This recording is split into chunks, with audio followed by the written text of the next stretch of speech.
आज जो हम खबर लेके आ रहे हैं कि हामिद मीर साहब क्यों 7 माह से ऑफ एयर हैं और 8वां महीना उनकी ऑफ एयर को शुरू हो गया है, ये हम खबर लेके आएंगे। इस पर बात करेंगे कि क्यों हामिद मीर साहब ऑफ एयर हैं। लेकिन पहले हम हामिद मीर साहब की शख्सियत पर भी थोड़ी सी रोशनी डाल दें कि जिस शख्सियत को ऑफ एयर किया गया है वो कौन है। किसी तारुफ के मोहताज तो नहीं है, लेकिन आप ये देखिए कि उनका जो जर्नलिस्टिक कैरियर है वो कितना तवील और नाम कितना बड़ा है। हमें आज भी याद है कि 9/11 जब हुआ तो अमेरिका के हमले से पहले जो बीबीसी के नुमाइंदे थे वो न्यूज़ रूम में पाकिस्तान आके हामिद मीर साहब का इंटरव्यू कर रहे थे, क्योंकि हामिद मीर वो वाहिद सहाफ़ी थे जो 2 दफ़ा उसामा बिन लादेन का इंटरव्यू कर चुके थे और आखिरी इंटरव्यू भी फिर उसामा बिन लादेन का हामिद मीर साहब नहीं किया। जो उसामा बिन लादेन ने किसी भी सहाफ़ी को इंटरव्यू दिया वो हामिद मीर साहब थे। उसके बाद आप देखिए ज़िया के अदवार में भी मौजूद थे, 90 की दहाई में भी हामिद मीर साहब सहाफ़त में मौजूद थे, मुशर्रफ के दौर में मौजूद थे, ये अभी भी तीनों अदवार में मौजूद थे हामिद मीर साहब। पीपल्स पार्टी, नून लीग और अब पीटीआई का इतना तवील कैरियर हो, आलमी सतह पर इतना बड़ा नाम हो। पाकिस्तान के चंद एक सहाफ़ी होंगे, उंगलियों पर गिन सकते हैं, जिनको पूरा इंटरनेशनल मीडिया भी जानता है। Hamid Mir is one of them, और उनमें भी अगर आप टॉप पे रखेंगे तो गलत नहीं होगा। उन हामिद मीर को ऑफ एयर करके आखिर क्या हासिल किया जा रहा है। फिर अब देखिए कि हामिद मीर साहब की सिर्फ ये पहचान नहीं है कि उनका कैरियर इतना तवील है, उन्होंने उसामा बिन लादेन समेत बड़े बड़े लोगों के इंटरव्यू किए हैं। उनका आप देखिए उनकी ज़िंदगी में क्या क्या ट्रेजेडीज आई, उसके बावजूद वो इस पेशे पर कायम रहे। उनकी गाड़ी के साथ बम लगाया गया 2010-11 में। आसानी से मुल्क छोड़ के जा सकते थे, असाइलम लेके ज़िंदगी अच्छी गुजार सकते थे, नहीं गए। 2014 में उनके भाई आमिर मीर ने ऑन रिकॉर्ड आके कहा कि मेरे भाई पर कातलाना हमला उस वक्त के DDISI लेफ्टिनेंट जनरल ज़हीरुल इस्लाम ने करवाया और हामिद मीर साहब पर वो कातलाना हमला हुआ था। 6 गोलियां लगी थी, जिनमें से 2 आज भी उनके जिस्म में है। और जिस अंदाज का वो कराची में कातलाना हमला हुआ था, ये सिर्फ खुदा की ज़ात ही है जो इंसान को बचा सकती है, जो जिसने हामिद मीर को बचाया। अदरवाइज वो इतना लीथल हमले के बाद मोर्चे के अलावा कुछ नहीं है बचना, तब भी मुल्क छोड़ के जा सकते थे। उस वक्त DDISI का ऑन रिकॉर्ड नाम ले चुके थे, सब कुछ कर चुके थे, पता था अब ये नहीं छोड़ेगा, इसी मुल्क में रहे, यही सहाफ़त करते रहे। और आप देखिए उनके ऊपर जो हमला हुआ कातलाना, उसका जो कमीशन बना उसमें जस्टिस अनवर ज़हीर जमाली थे, जो बाद में पाकिस्तान के चीफ जस्टिस बने। आप अंदाज़ा कीजिए कि अनवर ज़हीर जमाली से एक बार सहाफ़ी मतीउल्लाह जान ने सवाल पूछा कि वो जमाली साहब क्या बना कमीशन की रिपोर्ट का, तो उन्होंने कहा कि यार मतीउल्लाह देखो ना, हम कोई जज होते हैं, हमारे पास तोपें और बंदूकें तो नहीं ना होती, हम तो बस इतना ही कर सकते हैं। यानी कि उस जज को भी पता था कि जो चीफ जस्टिस पाकिस्तान बना अनवर ज़हीर जमाली के हामिद मीर साहब पर किसने हमला किया है। ये पाकिस्तान का चीफ जस्टिस था जो इतना बेबस था, जो हामिद मीर के ऊपर हमला करने वालों को कटहरे में नहीं ला सकता था। कोई माइका लाल ज़हीरुल इस्लाम को कोर्ट रूम में तलब करके उसकी स्टेटमेंट ना रिकॉर्ड कर सका। हामिद मीर यही रहे। तमाम अदवार गुजारते गुजारते ये 2021 में 28 मई को बदकिस्मती से मेरे पे वो हमला हुआ था, जिसमें मीर साहब वो तकरीर जो उन्होंने की, और उस तकरीर में कुछ गलत नहीं कहा, मुझे तो उनके एक लफ्ज़ पर एतराज़ नहीं है। उन्होंने तारीखी हक़ाइक़ बयान किए। क्या हमारी तारीख का हिस्सा नहीं है जनरल रानी? क्या हमूदुर रहमान कमीशन में उसका मौजूद नहीं है? क्या वो उस वक्त के पाकिस्तान तोड़ने वाले जर्नैलों की दाश्ता नहीं थी? क्या जब पाकिस्तान टूट रहा था, भारत पाकिस्तान पर हमलावर हो चुका था, मशरकी पाकिस्तान में पाकिस्तानी फौज घेरे में थी, नरगे में थी, भारतीय फौजियों के उस वक्त का जो आर्मी चीफ था जनरल याह्या खान, क्या वो रंग रलियां नहीं मना रहा था जनरल रानी के साथ? हबीबुर्रहमान कमीशन रिपोर्ट सब कुछ खुल के बताती है। उस वक्त के फौजी अफसरान ने जो बाद में किताबें लिखी उसमें उन्होंने सब कुछ जनरल रानी का और याहिया खान के चट्टे खट्टे खोले। सबके बावजूद अगर इसका जिक्र कर दिया मीर साहब ने और मौजूदा तनाजुर में उसको बोल दिया तो क्या गलत कहा।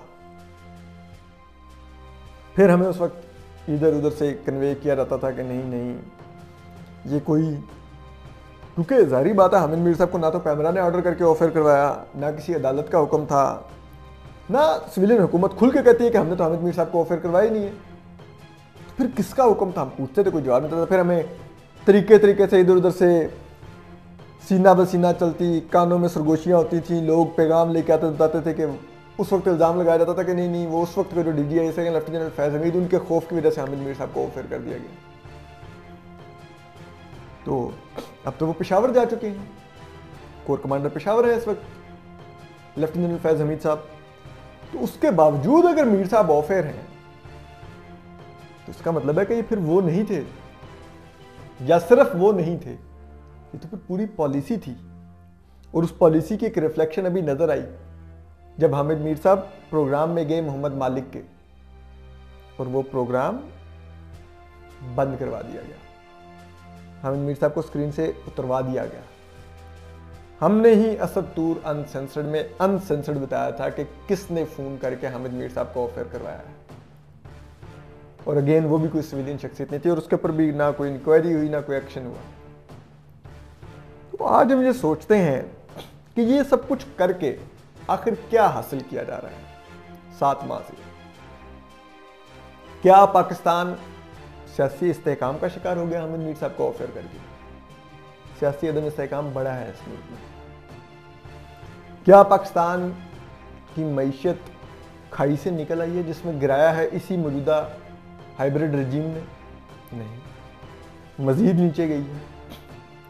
क्या पाकिस्तान में मीडिया जो ऑलरेडी सरनगू था उसको मजीद क्या आपने सरनगू करवा लिया? वो जितना आप कर चुके हो उससे ज्यादा क्या जमीन पर तो लेटा पड़ा है पाकिस्तानी मीडिया। और क्या होना था हामिद मीर साहब को ऑफर करवा के आपने नया कर लेना था। तो मिला आखिर क्या? पाकिस्तान आलमी सतह पर बदनाम हुआ क्योंकि पूरी दुनिया हामिद मीर को जानती है। आज जहां पर भी पाकिस्तान में सेंसरशिप का शिकार होता है वहां पे मिसाल के तौर पर हामिद मीर साहब की मिसाल दी जाती है। हामिद मीर साहब की आपने क्या जबानबंदी करवानी थी? जियो पर ऑफर करवाया, जंग द न्यूज में कॉलम लिखने से करवाया, पाकिस्तान के तमाम मीडिया को बैन कर दिया कि हामिद मीर साहब को अपने टॉक शोज में नहीं बुलाना, अपनी टीवी स्क्रीन पर नहीं बुलाना। वो वाशिंगटन पोस्ट में आज लिख रहे हैं, दुनिया के अमेरिका के सबसे बड़े अखबार में। वो DW में लिख रहे हैं, दुनिया का माना हुआ प्लेटफॉर्म, डिजिटल प्लेटफॉर्म, वहां वो लिख रहे हैं। आपको क्या मिला मुल्क को बदनाम करने के अलावा? सिर्फ ये दिखाना चाहते थे आपके, देखो जैसे माफिया नहीं होता कि वो बताता है कि जिस इलाके में हम मौजूद हैं वहां पे चिड़िया भी हमारी मर्जी के बगैर पर नहीं मार सकती। तो क्योंकि ये पूरा मुल्क अब एक माफिया है जैसे उसके नरगे में हो, एक फाशिस्ट अंदाज में चलाया जा रहा है, तो दिखाना है कि हामिद मीर को देखो हम कैसी सजा दे रहे हैं, जुबानबंदी करवा दी, मुल्क में कहीं नजर नहीं आ सकता किसी स्क्रीन पर। इससे हासिल क्या हो रहा है? सिर्फ अनाओं की तस्कीन के लिए हामिद मीर साहब को ये सजा दी जा रही है। तो हम आज भी सोचते हैं कि हमारी इस्टेब्लिशमेंट क्यों नहीं सोचती कि ये चीजें करके मुल्क को कुछ नहीं हासिल होता, इवन के पाकिस्तान की इस्टेब्लिशमेंट को बतौर इदारा कुछ हासिल नेकनामी नहीं होती। तो फिर हामिद मीर साहब को ऑफर रख के आप पाकिस्तान में मजीद सहाफत को बदनाम कर रहे हैं कि वो सेंसरशिप का शिकार है। इसका मतलब अब जो स्क्रीनों पर मौजूद है वो वही है जो आपके कासालिस है, सॉरी वो क्या होता है, मतलब जो आपका कशकोल उठा के फिर रहे हैं, कासालिस है। फिर आप देखिए कि पाकिस्तान की अदलिया भी इस पर खामोश है। ये आर्टिकल 19 और 19A की खिलाफ वर्जी है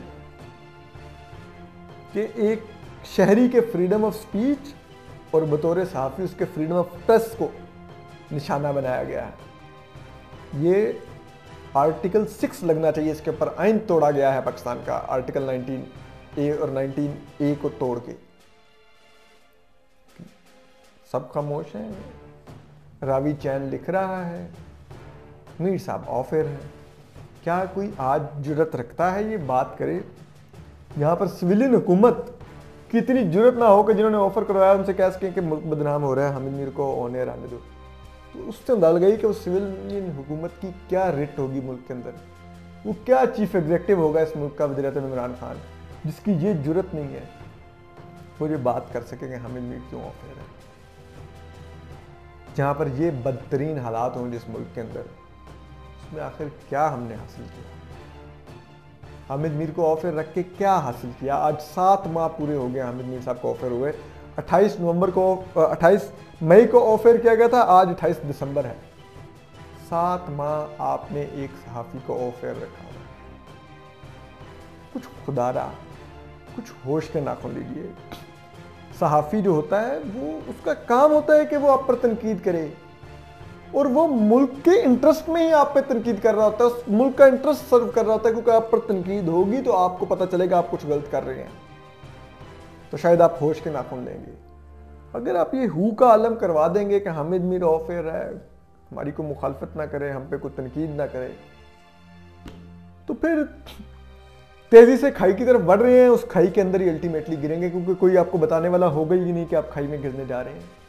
YouTube पर गूगली न्यूज देखने के लिए youtube.com की सर्च बार में गूगली न्यूज टीवी टाइप करें। गूगली न्यूज के पेज पर सुर्ख रंग के सब्सक्रिप्शन वाले बटन पर क्लिक करना ना भूलिए। YouTube पेज पर अपलोड होने वाली वीडियोस से बाखबर रहने के लिए बेल आइकन पर क्लिक कीजिए। आपको हर नई वीडियो के बारे में नोटिफिकेशन मौसूल हो जाएगा।